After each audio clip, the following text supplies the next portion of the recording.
Hey there, Soul Shines. It's Michelle here, and I'm inviting you to wake up and live. And I made some decisions, and so I want to update you on a few things and then get into my message for you guys, okay? So hold with me for a second. First of all, I just came from physical therapy. Really cool news. I'm going to see if I can roll down that window. It's kind of muggy in here. It's rained yesterday. It's overcast today.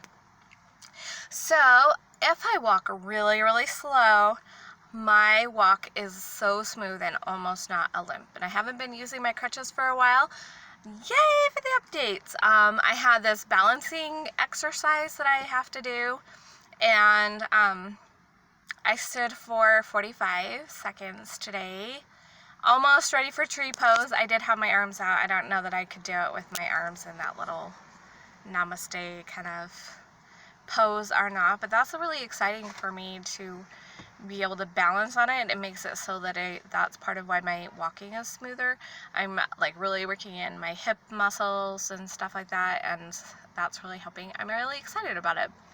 And one of the biggest concerns that we've had is that my leg was not getting to straight, and it is now sitting at 0. This is the second time. Really excited because we're going to push it to -1 next time. We're going to get that hyperextension back. I'm so excited for that. Yay, yay, yay.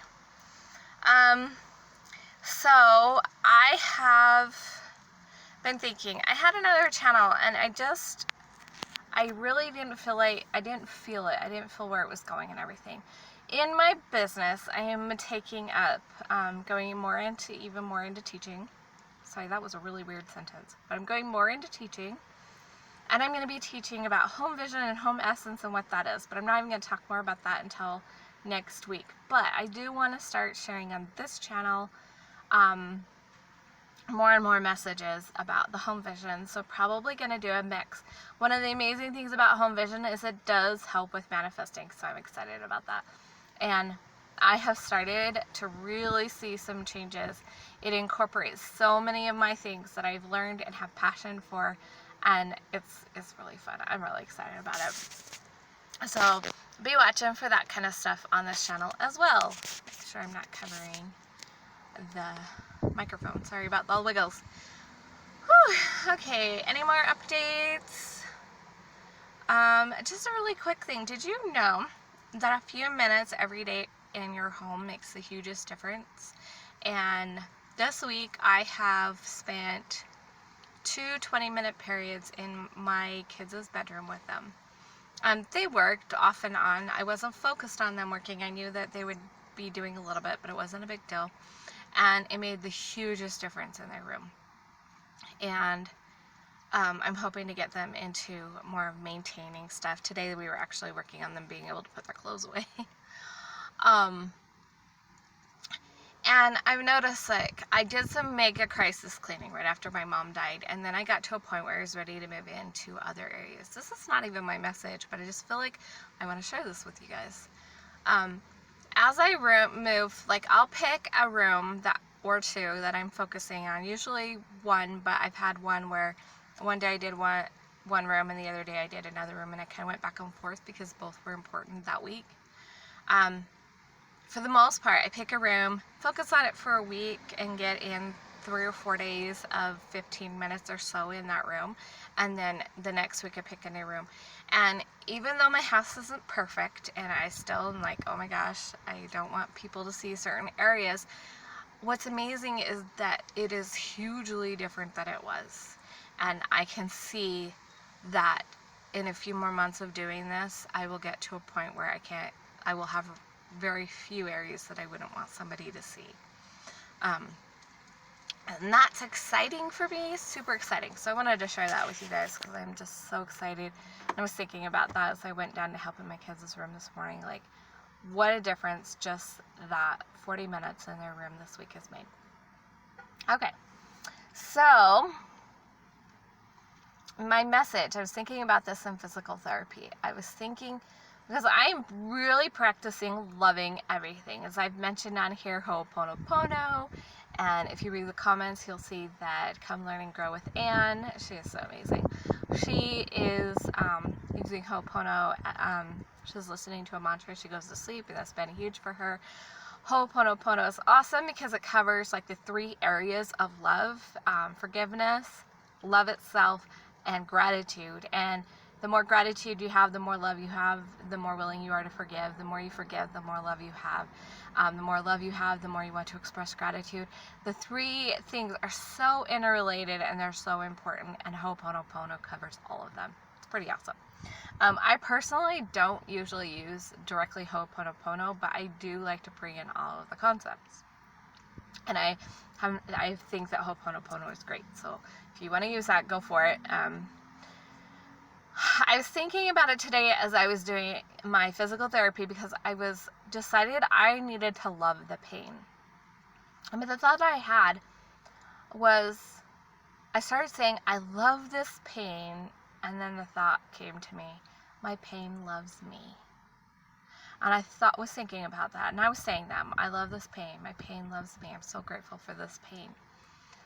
Everything in the universe, or from source or whatever, is about keeping things alive. It's about love, and it's about encouraging growth and things like that. So every time you have pain, that pain is actually some kind of form of love from your body or your higher self or your soul or whatever. It's a form of love. Your pain, emotional pain, physical pain, whatever it is, the whole purpose of your pain is to say, hey, something's not right here. I need to take care of you. I need to protect you. That is what pain is for. So when we think about it, if somebody's getting beat up, they're experiencing pain. That pain is saying, this is an unsafe place. We need to get out of here, right? Unfortunately, I feel really bad. Not everybody is in a position to escape, and that just hurts my heart a lot. But for my knee, the pain is saying, you've injured this, and we are trying to heal, and it's going to take a while. Be careful how far you push us. So like with my straining, it will hurt when I get to 0. And it's hurting because it's saying my muscles are not strong enough, my muscles are not flexible enough yet to go past that. And so that pain is a warning saying, hey, don't push it. Now, knowing what my knee really needs is to kind of stretch that a little bit. I know that it's awesome that my knee has the pain. It is amazing that it's telling me not to go any further.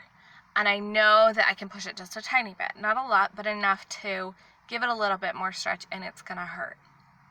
But also aware that that pain's there for a reason, to help me not to go too far. And I really love that. I love that about our body's design. I love that we have pain, physical pain, emotional pain, as a way to protect us. And we can ask ourselves, okay, I'm in pain. Does this mean not do anything? Or does this mean be careful how far I go with this? If it's a physical pain, do I have enough knowledge to know what to do about this pain?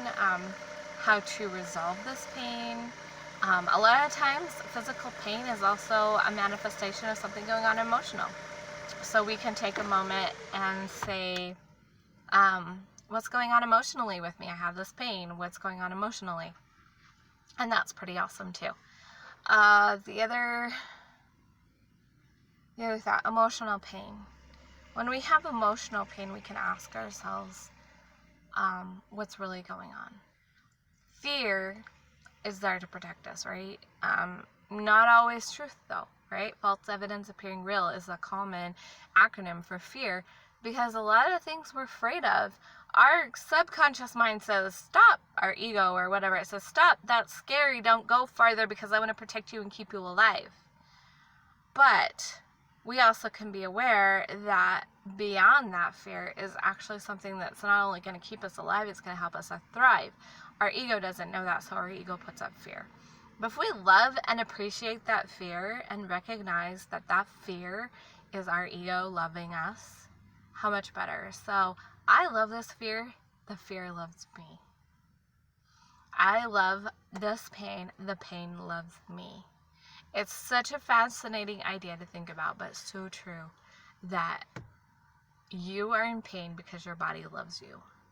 You are in emotional pain because your ego loves you. It is wanting to protect you from something. It so puts pain in your way to stop you. And then that pain is also a message saying, I need to look at this a little closer and find out what's going on. I can love it and appreciate it and learn the lessons from it because it's awesome and it's here to love me. So that's my message for you guys. I love you guys so much. Thank you for watching, and I will see you guys next time.